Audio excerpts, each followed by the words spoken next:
Going on YouTube, Cloverbells here, back with another Scarlet Violet video, and today we're finally building around Walking Wake. It's been about 2 months late, but that's okay.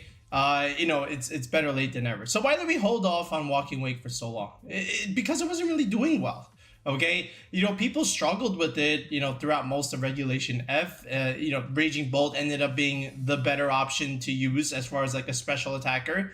And then now, as far as physical, Gouging Fire is the superior option to use now. So where does Walking Wake fit? It really didn't for a very long time, but now finally people are starting to figure out what's good with it, how to really use it. And as a result, now the results are starting to increase a little bit, right? It's still not as good as the other two, but it's still now at least within respectability range, or at least, very much viable, right? Not to say that it wasn't viable before, but to find the pieces to surround Walking Wake took a little bit of trial and error from a lot of different people, right? So because of that, we thank the people for giving us the data that we need to be able to construct the squad that we're going to give you today. So what do you want to do with Walking Wake? So first of all, let's take a look at its typing, its ability, and what kind of moves it gives you. So it's another photosynthesis mon like Fluttermane and Raging Bolt. So that means we're definitely going to need the sun, okay? Otherwise, we're going to need to give this a booster energy, right?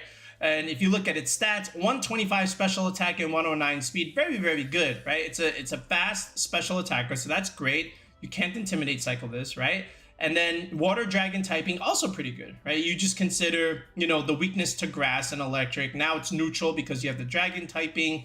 And, just think Palkia, right? Palkia was a very good, bulky, uber restricted that was able to take attacks relatively well because of this water dragon typing. To make a lot of hits neutral, right? Now, that being said, you are still weak to fairy, okay? So you have to consider that, all right? And then also you're still weak to dragon. So you have to keep those things in mind.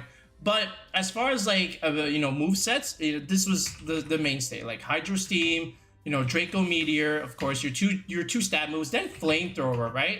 And then Protect here, and then often you'll almost always see this Life Orb over here, right? So Hydro Steam, again, really strong in the sun. So whether it's rain or sun, this thing is getting a boost. So that's nice. And then Flamethrower, even if it is in the sun, so now Flamethrower gets a nice little boost. So, you have a couple of attacks going for you here, in the sun. And then, of course, Draco Meteor is just a straight nuke, right? And this is almost the problem with Walking Wake. It's just a straight nuker. It doesn't really give you much anything else. Unlike Raging Bolt, which can give you like some good support moves like Snarl and Electro Web, right? Or even like Fluttermane, just a straight nuker, but it can also do stuff like Parasong and speed control like Icy Wind, for example. But Walking Wake doesn't really give you utility. It's just a straight up damage nuker, which is why I think it's more like a 1B option on the team, right? It can't be like the whole team centered around Walking Wake. I think it's a good, secondary DPS option, but the rest of the squad's got to rely on some other things to be able to do well, right? Because there's some games where you just can't really bring Walking Wake, okay? And that's okay because you have 5 other Pokemon that you can bring that can do the job that you needed to do, right? So I would say Walking Wake is a little bit more niche and specific in terms of matchups, but as far as like set-wise, this is good, okay? So now you're just thinking, okay, where can I go from here? I'm gonna need a Sunsetter, right? And your Sunsetter will often dictate the rest of the team.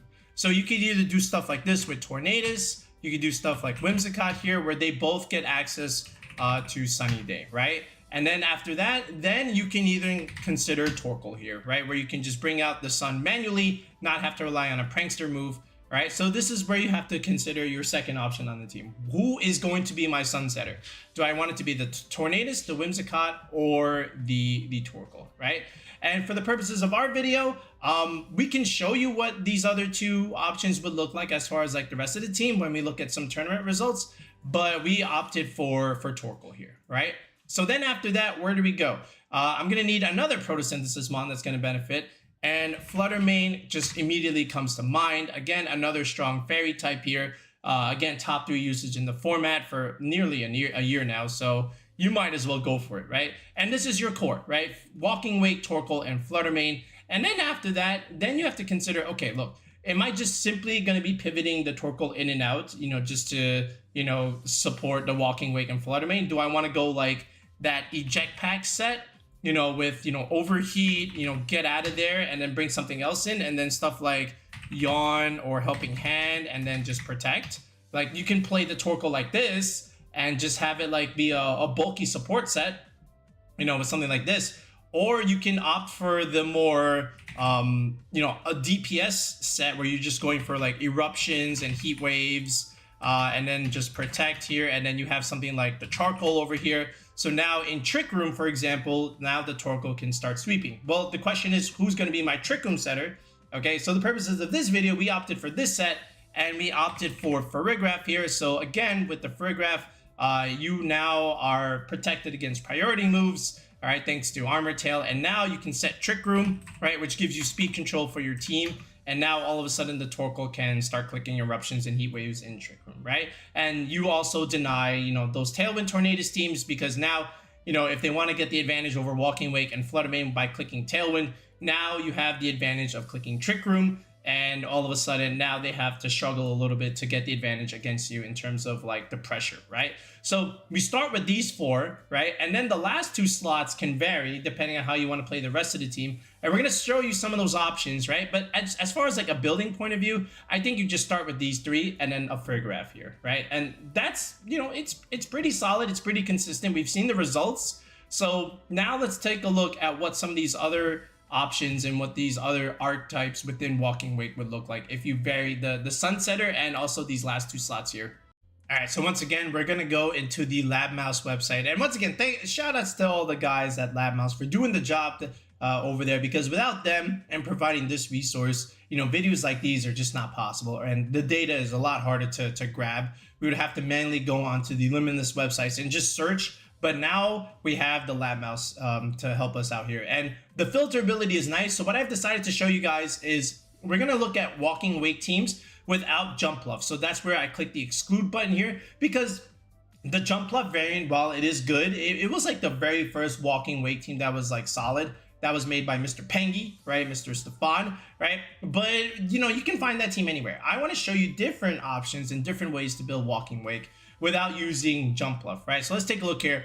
So first of all, from Charlotte, 10-5 result from Jared Hun. So if you just take a look at his team here, he kind of has the same core that we were looking at, except he has the Whimsicott here to give you that Tailwind support, right? So now you have speed for the Walking Wake and the Ogerpon here, and even Farigiraf, right? So he's actually going a different route here. So we got Walking Wake and Farigiraf and Torkoal, but instead of something like a Fluttermane, he's opting for the Raging Bolt, right? But still another Photosynthesis Mon that can benefit here, right? And then Ogerpon Heart Flame is quite good because you have the redirection support, you have Swords Dance, but actually he's going for just the Swords Dance set and not the redirection support to try and set up Trick Room here. That feels like he doesn't need it, but again, Trick Room here, Helping Hand is quite nice. And here's that Eject Pack Torkoal set that we were talking about here. Scorching Stance is a nice, interesting tech move there.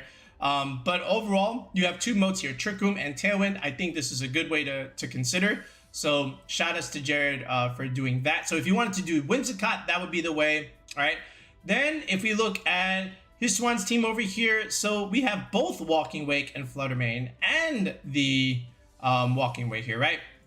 So Walking Wake, Fluttermane here, and then here's the Torkoal, here's the Farigiraf. So there's another good solid 4 core. Here's that Assault Vest Walking Wake set with Snarl, right? So it actually can give you some damage mitigation. You know, I forgot it did give you this, all right? But then you have Urshifu here and Ogerpon Cornerstone. So there's the Follow Me set with, you know, just setting up Trick Room here with the Farigiraf here. Helping Hand is also nice. And then here's that Torkoal set, which is both offensive, and then you also have Yawn here, which is kind of convenient. It forces the opponent to switch out, which is quite nice, in my opinion. So you can definitely do something like this. And this is a booster flutter set, so probably may even be speed oriented. You know, I do see Icy Wind here, so you can even consider building it like this.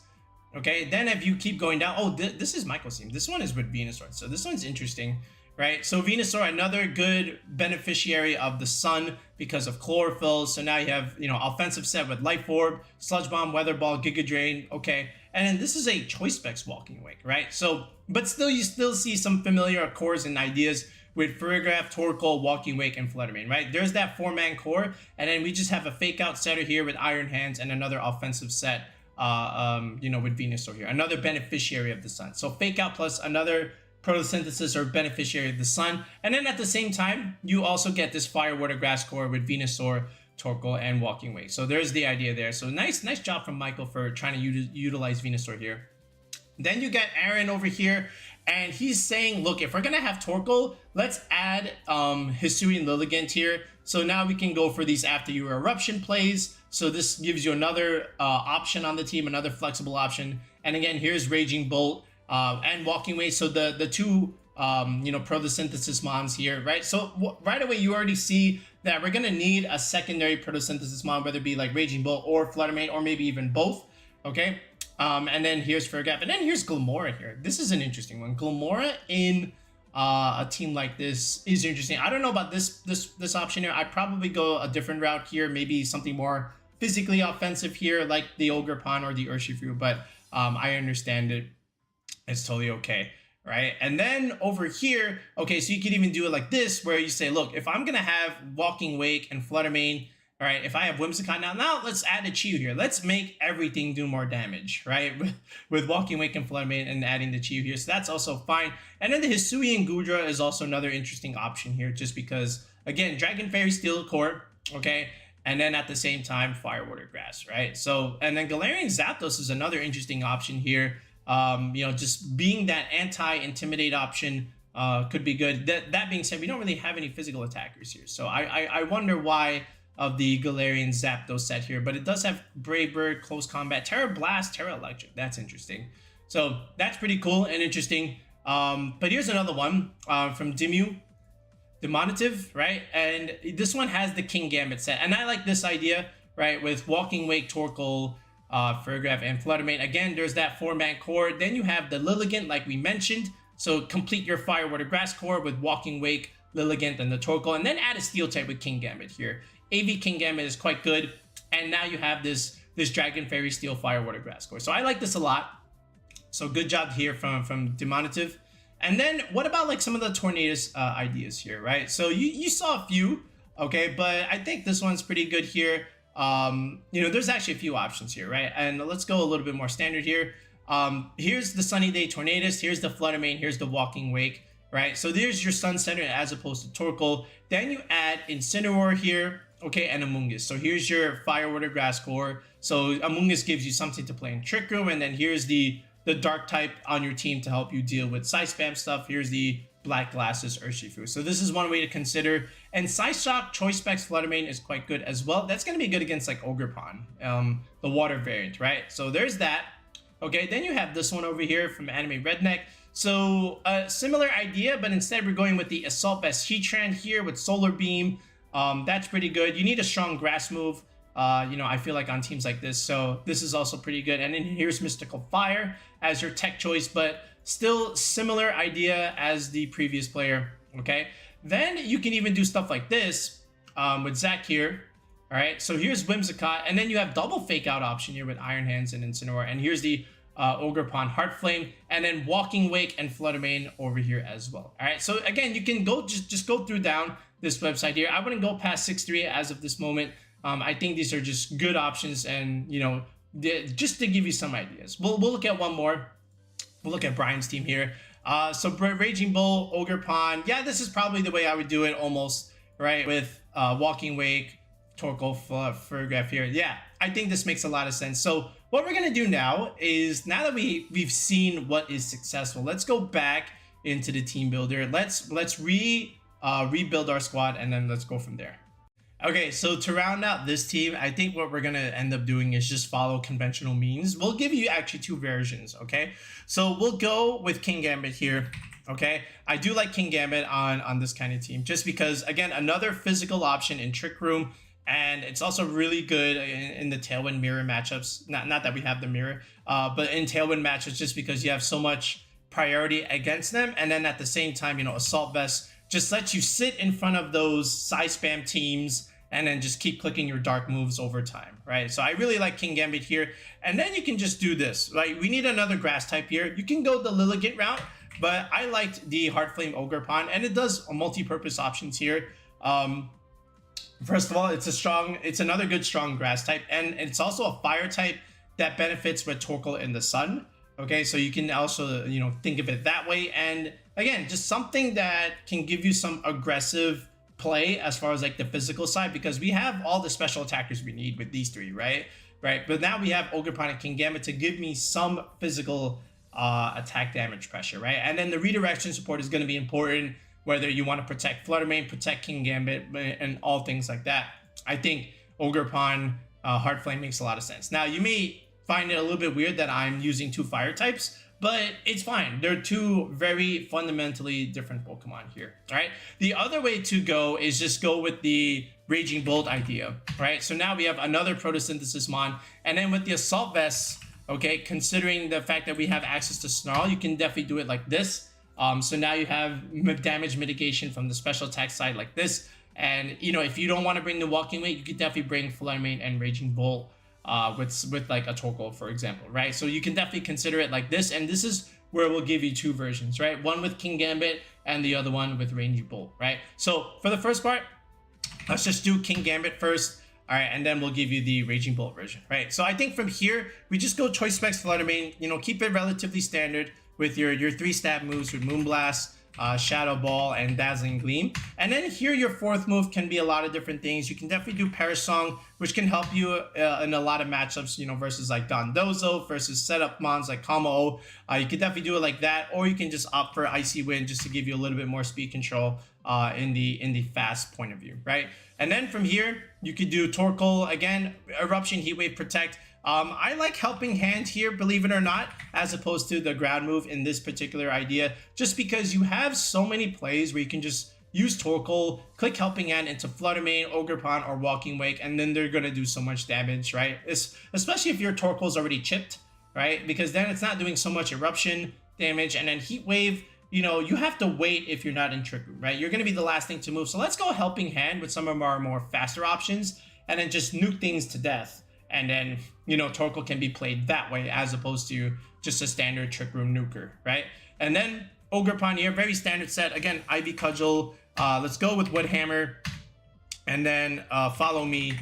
And then Spiky Shield, right? You can definitely go Swords Dance here, but I think the redirection idea is just a little bit more important.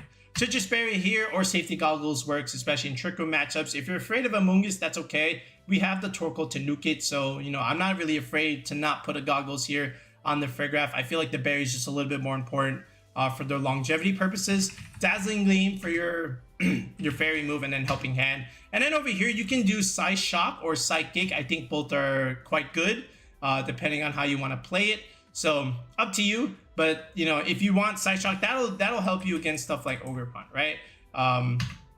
So you can even just consider that. But I do like Psychic, a little bit more damage, you know, for something like Amoonguss, for example. But you can definitely do either or, depending on how you want to play it, right? The Kingambit here, Assault Vest will be the way to go with Iron Head, Kowtow Cleave, and then Sucker Punch. And then Low Kick is really good against stuff like Incineroar or other dark types in general, right? Where's the Iron Head? And then the Iron Head will help you snipe potential Fluttermanes ideally as well. As far as Terra options, so we'll go Terra Fire here, of course, get rid of my Fairy weakness and make my Flamethrower do a little bit more damage. Fluttermane, another strong nuker here. Fairy type here. Torkoal can stay fire. This will stay fire. Fraygraph Fairy, like we said. In Kingambit, you can definitely also go Terra Fire here. Again, a little bit more resistance against the Fluttermane, right? So you can definitely do it like this. And then we'll give you the EV spreads in a second, and then we'll show you the Raging Bolt idea. But as far as like EVs here, again, just keep it standard. I just went straight 252, 252 Timid, right? You know, again, you're going to get a nice special attack boost. So that's fine. You know, the speed boost here. So this is good, right? The fact that they're even, but you have the nature, you know, just go for this. This is also fine. And then the Fluttermane, again, you don't need Life Orb optimization. Just give me straight nukes, which you very rarely see. Like I always do like some Life Orb optimization here, but it's fine. Just go 252, 252. Fluttermane here, we want to always calc for that Chien-Pao Adamant attacks, but we still want to outspeed the modest Fluttermane, so we'll just go right here to 189, right? 188 is enough, but let's speed creep, and let's go 189 here. And then the physical bulk that we need is just this investment, 116, 196. You can just, you know, play with the numbers in the damage calculator, but this is all we need to survive the Chien-Pao, not just Sucker Punch, but the Icicle Crash, Adamant nature, right?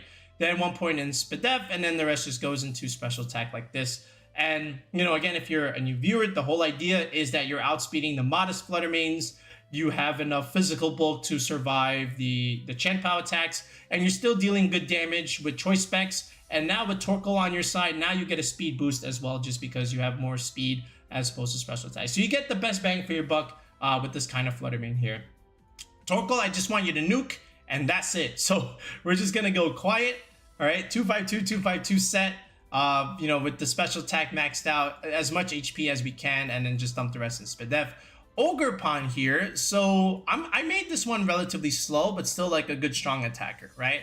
So I still went Adamant 156 for the benchmark here, the EV bump. And again, if you're trying to play competitive Pokemon and you don't know what EV bumps are, make sure you comment in the video below asking what are EV bumps, because this is what helps you create EV spreads if you have no idea what you're doing, right? We also have a whole video explaining, you know, how to create EV spreads from a couple of weeks ago, so make sure you check out that video if you haven't done so already. But Adamant 156 is the second bump here for Ogerpon. And then after that, I just want to make it super slow. I just made like 20 speed here. That's all we really need. We're in Trick Room, okay? I just need you to be super bulky at the end of the day. So I just did this where we have enough HP right here, and then also defense here just to survive like Flare Blitz from something like Entei, for example. Right, so this is all we really need, just a ton of HP, and whatever's left, just dump it into defense like this, right?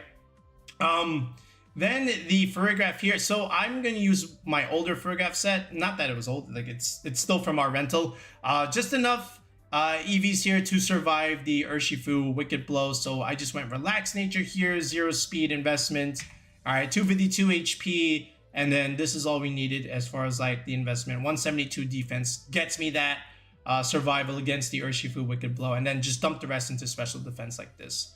All right, Kingambit. All right, again, Adamant Nature. Again, 252 with 52 Spadef with the Assault Vest survives the Earth Power from Landorus, so that's pretty nice. And then just dump the rest, you know, here in your defense and speed. And then again, the third benchmark here in attack with this remaining EV spread, right? So that's it. Right, very general stuff, you know, as far as like what I wanted to create for Walking Wake. Okay, you kind of see the ideas that I have here. One day, Pokepaste will update these images where we can actually see them in the Pokepaste, right? But if you don't want the Kingambit variant, you can definitely do the Raging Bolt idea, okay, which is what we're showing you here. So now Assault Vest Raging Bolt, and again, just a couple of calcs that you want to try and do is just, again, going for that benchmark here, that EV bump with 198 investment, and then, you know, 188 HP just gets you to 224. This is what's going to optimize your HP recovery if you go against Rillaboom grassy terrain stuff. And then 92 defense. This is what lets you live the Adamant Chien-Pao Icicle Crash. And then after that, this is all you really needed for like Earth Power Landorus. But we just had about 12 speed here, so we just put a little bit more in Spadef, just to get me that nice even number with that Assault Vest value. All right, and we didn't really have anywhere else to put it, so dumping it into Spadef was the way to go here with our Assault Vest set.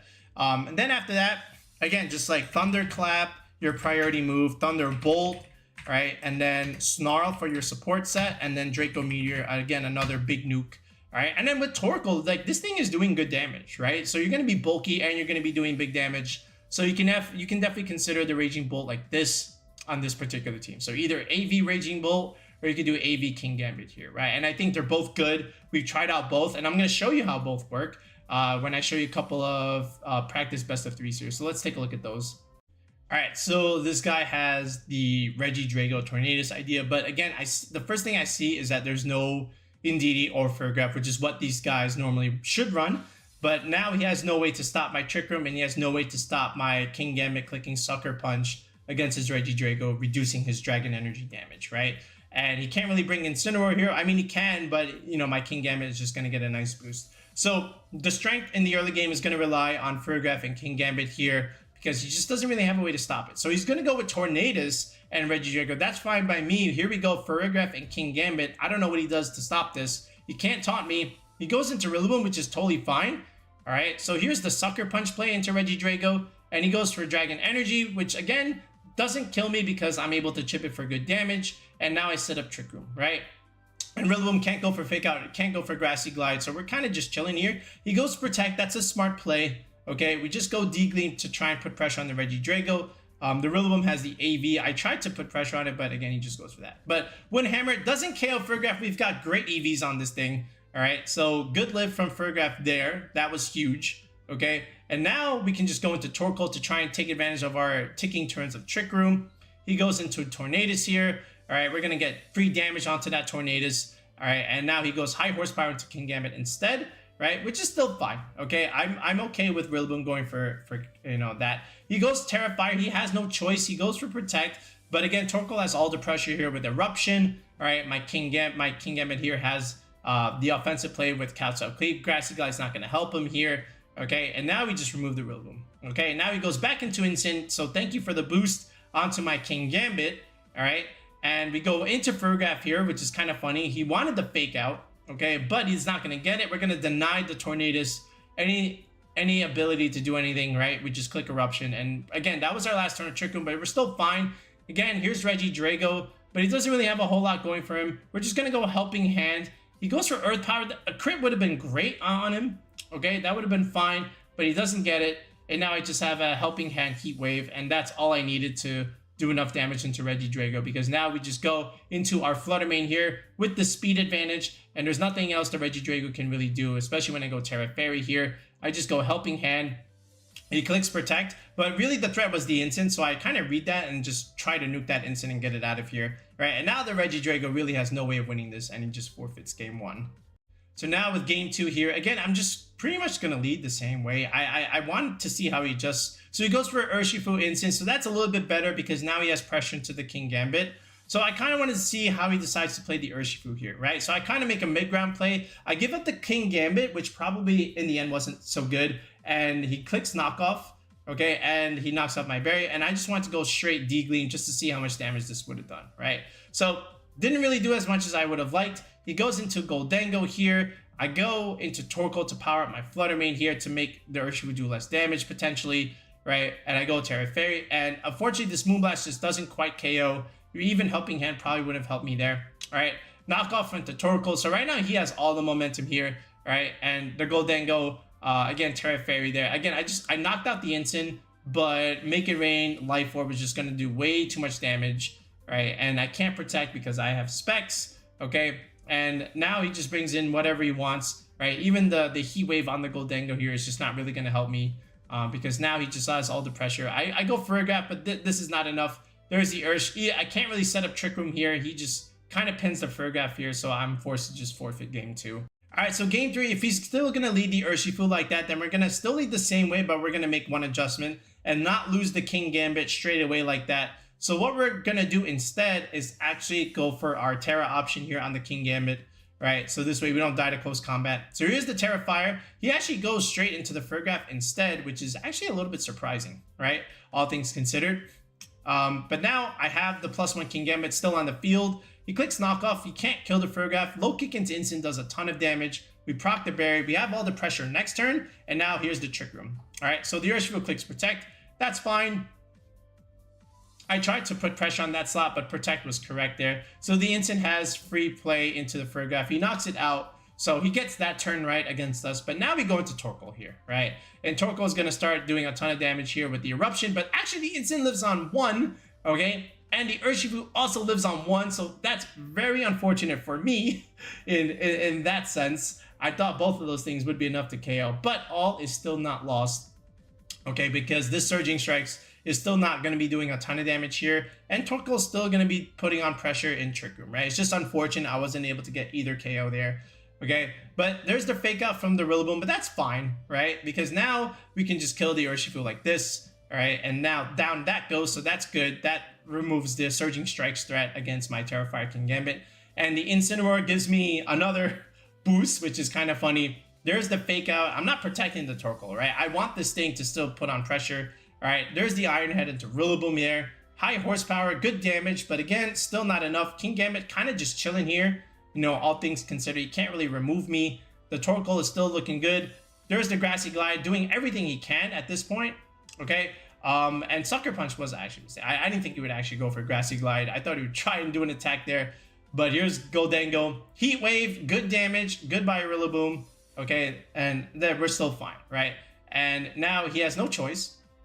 Okay, because now we have all the pressure in the world. Here comes Insane again, right? Giving me +3, okay? And again, here's Goldango, right? Now we protected Torkoal, okay? But he goes for the fake out into that slot as opposed to Kingambit. Shadow Ball, we eat that because we have an Assault Vest. I knew we would, and now we just remove the Instant. And now there's nothing else that this Goldango can really do because we still have another strong option that can outspeed it in the back, right? So he has no fort but to surrender the set there. Okay, so this is that Trick Room Mirror matchup. So with the Ogerpon Fergaf idea, so this is where like Walking Wake can do something here because we can do good water damage into Instant and the Ursaluna, and then at the same time, you know, we have other options that can deal with everything else, right? If he decides to Terra the Ogerpon, that could be interesting, but our Raging Bull puts pressure on that. But the Raging Bull doesn't do well into the Ursaluna, so it's almost like a little bit of a mind game what we want to bring, but as far as like game 1 is concerned, he brings Fergaf and the Ursh. I'm going to go with my Fluttermane, and I'm going to go with Ogerpon here just to be able to protect the Fluttermane here with redirection support. So Terra Fairy, we're going to do a lot of damage here. He goes for Helping Hand here, and I just want to try and nuke the Fergaf immediately, right? And just in case if he does go for Trick Room. But there's the Wicked Blow, that's fine, all right? And now we just go Ivy Cudgel and just nuke that thing. I could have nuked the Fergaf, but I didn't. But here's Follow Me. He tries the Sucker Punch. It doesn't work out for him, so that's good for me. And we just knock out the Fergaf altogether. So no Trick Room for him. So if he has the Ursaluna, it's not going to work here. He does intimidate the Ogerpon, but I just needed to redirect, right? So here's my Ogre. He goes for the Fake Out to the Flutter slot. That's fine. I go Follow Me. He goes Wicked Blow. We live that, so that's good. All right, and now Walking Wake has good pressure. Here's the Ursaluna. I'm surprised he did that, but here's Torkoal again. Now we're just going to go for that straight Walking Wake nuke. He goes Terra Ghost Instant, right? But here's the Hydro Steam. Thanks for the Ursaluna kill. All right, so there's the value there that we get from Walking Wake. And he goes Flare Blitz into a Torkoal. All right, I don't know why he did that. Probably could have just clicked a dark move there. But here's the Urshifu again. Detect on the Ursh is fine. I just want to get rid of the Instant. That's good damage there. Could have probably clicked Draco in that sense, right? So misplay by me. But Heat Wave was enough by the Torkoal to be able to make the mid-ground play and just double up there, right? And he's pretty much just forced to give up this game, right? So here, again, Torkoal putting on pressure. Goodbye, Ursh. Death by Torkoal or death by Walking Wake there. He chose by the Torkoal. All right, so let's take a look at what he does for game 2 here as far as like an adjustment is concerned. So here's the Ursh. There's the Incineroar again. So here we go, Fluttermane, and I'm going to go Ogerpon this time. So again, he intimidates the Ogerpon, which is, again, not the end of the world entirely. Here's the Terra Dark Ursh. Follow Me comes out. Okay, no Sucker Punch this time, and just straight Moonblast into Instant just to see what it would do. I probably could have even clicked Dazzling Gleam, to be honest, right? But he goes into Fluttermane here. Good play, all right? And I'm still going to protect the Flutter as much as possible. I'm just going to go straight Nuke into the Ursh, okay? And get it down to Sash. There's the Wicked Blow. It actually kills the Ogerpon, so good on him, all right? But now here comes Torkoal. All right, going to give me the speed boost here. So now it's just coming down to speed ties here to see what happens. All right, Sucker Punch, we lived that because I had to do it because he was Terra Dark already. I probably could have just went for the Ursh kill, but hey, but Torkoal missing that Heat Wave was huge because now the Flutter survives. We could have picked up 2 KOs there, but that miss was actually very huge because now Insane gets to come in by itself here, and then now I'm just forced to reposition here, but it's not really favorable in this case per se. There's the Fake Out. So that's unfortunate. And then another Moonblast just rips through my Walking Wake, unfortunately, right? So that was not so great. But here comes Flutter yet again. Moonblast into Instant. We do pick up the Instant here, right? There's the D-Gleam. And we can pick up the Fluttermane this time with the Heat Wave, okay? But the problem is he still has 1 Mon left. And either way, it's going to be bad. And there is the Ursaluna. So I'm just forced to, surrender the Torkoal here. So good job from him bringing the Ursaluna in the back. All right, so now for a game 3 adjustment. Again, he's not really bringing the Ogerpon, right? So that's fine. But he's still going to lead the same way here with Ursh and the Fergaf here. I'm still going to do a Fluttermane and Torkoal here, which is fine by me. I make the adjustment here. So instead of Ogerpon, I'm going to go Torkoal. All right, just get some good damage immediately. Dazzling Gleam is this time my fairy move of choice. Deals big chip damage into Fergaf and gets the Ursh down to Sash. Wicked Blow into Torkoal is not huge. And Heat Wave, again, just picks up the Ursh. And now what's cool is he sets Trick Room for my Torkoal, which is actually kind of funny. Because now Ursaluna is at my mercy. He protects the Ursaluna for some reason. He was not dying to Torkoal here. So I'm pretty, I'm a little bit surprised he clicked Protect there, because I'm not clicking Eruption. But here's the Instant. Again, you know, still fine. He clicks Fake Out to Torkoal. If he wants to kill the Torkoal, he can definitely do it. But here comes the Blood Moon, but we have the best EVs in the world. We survive. Dazzling Gleam, big damage into Ursaluna, and now Torkoal can definitely pick up the Ursaluna from this range, right? He protects again, but Heat Wave from the Torkoal does good damage into Instant, and, you know, he removes the Torkoal finally, but Flutter Mane still has the last laugh here with Dazzling Gleam. So we pick up the Instant anyway, right? Either I was picking up the Ursaluna or the Instant, and he chose that. Now, Walking Wake is free to do what it wants, and he is just forced to forfeit there, right? Because that's all he had left. So, again, ending the game like that is really what we were doing. Like, just figuring out the matchup and what he was doing and just repositioning around that. I'm surprised he clicked Trick Room to let my Torkoal win the game there. Okay, so both squads work either way, whether you bring, you know, Walking Wake or not. So here's the Raging Bolt variant, like we showed you, and here is the Kingambit variant, which put in work in our set there. So feel free to try either one. I feel like, you know, both are good. We tested both out. You know, it just depends on the matchup where you want to bring one or the other. But I like this way of playing Walking Wake, right? So even though we are Timid Nature, by the way, we are going to be getting this special attack boost, which is still totally fine, like in my opinion, right? So feel free to give these squads a go. Let us know how you do. We'll be back with another video in the next one. Peace out and have a good one.